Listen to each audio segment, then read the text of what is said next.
Horizon 2020 huwa l-ikbar proġett iffinanzjat mill-Unjoni Ewropea, potenzjal ta' 80 biljun euro. Potenzjal li pajjiżi membri tal-Unjoni Ewropea bħal Malta jistgħu jieħdu vantaġġ minnu billi jagħmlu użu mill-fondi allokati u joħorġu b'idejat innovattivi. Bħalissa Malta tokkupa l-aħħar post fl-Unjoni Ewropea fejn tidħol riċerka innovattiva u kien għalhekk il-Gvern ħadd deċiżjoni sabiex jagħti iktar importanza lis-settur tal-innovazzjoni.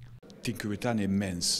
Waħda mill-ewwel miżur li jagħmel il-Prim Ministru Dottor Joseph Muscat huwa li ħatar membru parlamentari fil-kabinet speċifikament għal riċerka u innovazzjoni. Allura ta' l-attenzjoni sħiħa għal dan il-qasam.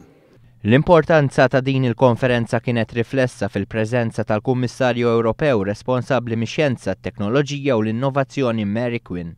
Hija fissret li l-pajjiżi Ewropeja għaddejjin minn sfida f'diversi oqsma bħas-saħħa, trasport u l-edukazzjoni. Sfidi li iżda jistgħu jinelbu permezz ta' idea ġodda u riċerka li fil-futur qarib tissarraf f'riżultati u soluzzjonijiet. So there are huge opportunities here. I want the message to get over. If you're a small company, if you're a large company, if you're a researcher, if you're in the University of Malta, you need to get cracking. You need to look at the calls for proposals. The money is there, large amounts of money.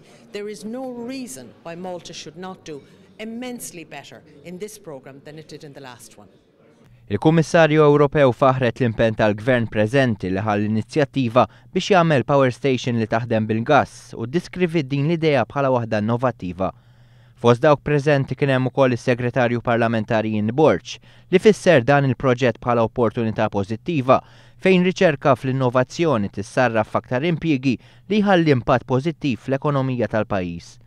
Intant il-Kunsill Malti għax-Xjenza u t-Teknoloġija se jkompli jgħin lil dawk li jażlu li jiżviluppaw proġetti ġodda permezz ta' riċerka u innovazzjoni. Il-Kunsill Malti joffri konsulenza u jiffaċilita l-proċess tal-proposti mresqa.